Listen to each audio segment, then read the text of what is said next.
Mars, lover of all things iconic, and welcome back to my 2024 fashion roundup. And this time we're going to be doing the my top 10 looks on the red carpet of 2024. Let's just jump straight into it because, you know, this is my specialty. Coming in at number 10 is Aljua Aboa wearing Marnie Fall Winter 24 to the Vanity Fair Oscar after party. When I first saw this look, I was just so gagged by it, and I loved how minimalist it was, but how like the cut and the silhouette of it all executed the look perfectly. I love the high pony, the red lip, the earrings, like the pulled back makeup, like she's giving the no makeup look, the red pumps, like she just looks like the most expensive Hershey chocolate bar that I have ever seen in my life. I'm obsessed with this. Like the leather, the texture, the color. This is definitely one of the highlights on the red carpet of 2024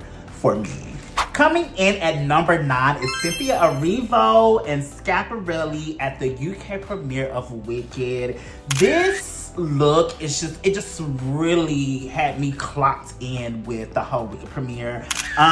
This was styled by her stylist Jason Bolden, and I just love it. I think it fits the aesthetic of Elphaba perfectly, from the black to the gold or the rose gold leg peeping out with the point toe platform. Like, this was just done really, really well, and just her chocolate skin and how it complements the look. Like, Jason, this is the best look of the entire promo run. Like, this look here and the fact that it was done in the UK, perfect.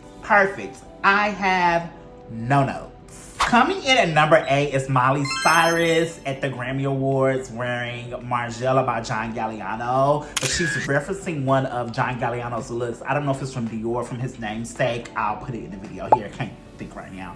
But this look was just gag-worthy. The entire look was made out of gold safety pins. The way that it just fits her body like a glove. It's very sexy, very costumey, but also very like modern woman. And I just feel like, if you were to take Miley out of 2024 and put her in like 1970, 1980, the look would still eat. It's a timeless look. And I think it fit the aesthetic of like the whole rock star, the era that Miley is in right now. Like, I don't know, this look just really gagged me. It was my favorite look of the Grammys red carpet. Coming in at number 7 is Miss pushing the my buttons with no hesitation. Hey, gas me up, give me motivation. Tyler and Bowen at the Met Gala this year. This is one of the top looks at the Met Gala, and it shocked me because, you know, Tyler was still very much newer at that time. Like, you know, Waterhead did its thing. She was like getting more momentum, but I did not expect her to shut that red carpet down like that. This Balmain look is phenomenal, from the sand aesthetic of it all, the way that it was like literally catered to her body form, the hourglass purse, the wet hair, which was styled by Lacey Redway, and the fact that she had to be carried up the Met stairs in this look. Like, she was committed to this look. I know for the after party or after the Met, Olivier ended up cutting the dress to make it shorter so she could like walk and like, you know, be in the dress and like be comfortable. But this is definitely one of the best looks. When you think of Met Gala 2024, this is one of the looks that will be popping up for sure. Coming in at number 6 is Taylor Russell at the BAFTAs wearing Loewe.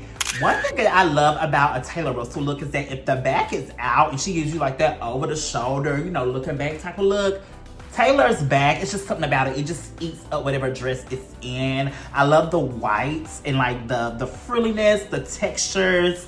It looks phenomenal on her. Like, this look really, really kind of gags me.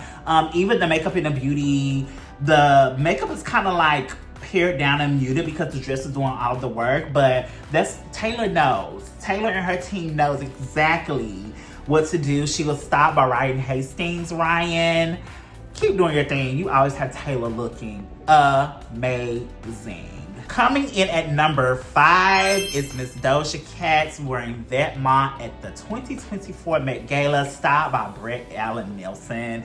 I know the girls did not live for this oversized cotton t-shirt look, But for me, it was my top look at the Met Gala. It was my top look. Like, it really just, it was a moment. It was a moment, and the way that she carried it, the explanation behind why she wore it and how. Yeah. And we wanted to go with a wet t-shirt because cotton is the most used flower. And we thought that would be very poetic. Wow.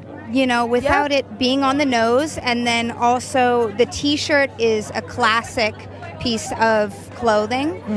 Cotton is just like, cotton is a flower that has a lot of historical historical context, especially when it comes to the Black community and slavery. Like, I don't know if Doja was taking it that deep, but when I think about cotton as a flower, that's where my mind goes. The look, the buzz cut, the makeup, the way she kept it wet with gel, so it was practically like she's naked. Like, phenomenal. This is supposed to be my Halloween costume this year. I just could not make it happen. May try to make it happen for next year because this is just a sexy look to me, but it's also fun. It's just Vetmont, did you even release this dress? Like, it should have been out the next day because Doja carried in this for sure. Coming in at number 4 is Naomi Campbell in Chanel Couture Fall 96, styled by Law Road. She wore this to the Venice Film Festival. And this is such a gag-worthy moment because she modeled this dress originally when it came down the runway. So for her to pull that out in 2024, this is something that only Law's mind could contrive. This is executed perfectly. When I think of the Venice Film Festival from this year, this is the look that kind of like stops me in my tracks because it was just iconic. Like, I love when fashion makes you do research and makes you look at where, like, the inspirations of where fashion is now and like where things come from. Like, people just be thinking that, oh, things just fall out of the sky and this is new. No, this is not new. This has been done before.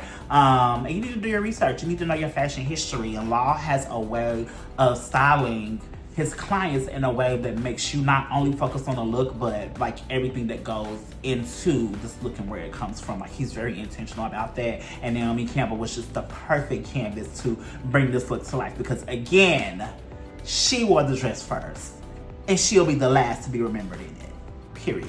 Coming in at number 3 is Elle Fanning and Balmain at the Met Gala this year. And when I saw this look for the first time, my mouth just kind of dropped because it literally looks like glass draped on her body. And it was just perfect. I could do without the shoe. I could have did a different shoe, but the dress and the look within itself, it's sheer. It gives me fantasy, but like fantasy in the real world. And I'm all about a moment, especially at the Met Gala. Like, take it there, push it, push the boundary. She pushed the boundary. I have no notes on this look. Well, yes, I do. The shoes. The shoes gotta go, but the dress within itself, Olivier, wow. I would like to see a collection just based around this whole aesthetic in itself. Like, it's phenomenal. Coming in at number 2 is the fashion icon herself, Hunter Schafer, wearing Prada Spring Summer 24, styled by Dara Allen to the Golden Globes.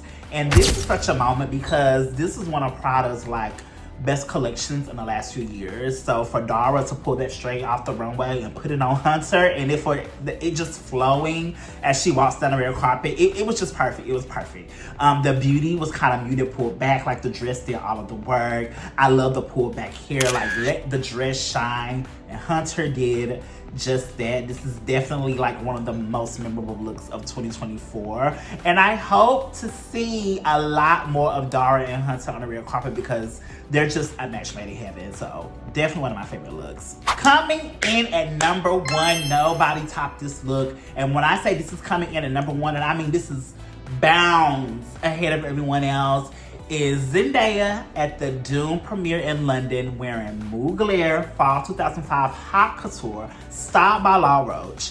The fact that they met up with Casey Cotwaller, who is the creative director of Mugler, pulled out the archive, put Zendaya in this look, and it fit her perfectly because this is not something that you can like tailor or, sew her into. Like, you either fit it or you don't. And the fact that it was a match made, like she ate this down. And I just feel like when you think of Law and his career as a stylist, this will be like if not the top look. This will be the look that everybody kind of remembers Law for, and I think it is a perfect look to set the tone for what Law is about. Like, I even loved, like, after the look, the way Law celebrated himself. Like, you know, he felt like Kobe, he felt like Michael Jordan. He definitely was that. Like, he definitely put on notice that I am the top girl and you girls cannot with me. And that's on period. So stay tuned. I have a lot more fashion roundup coming. Let me know what you think in the comments. It's Mars Lover of all things iconic. Make sure you're subscribed. Make sure that notification bell is on. See you soon. Bye.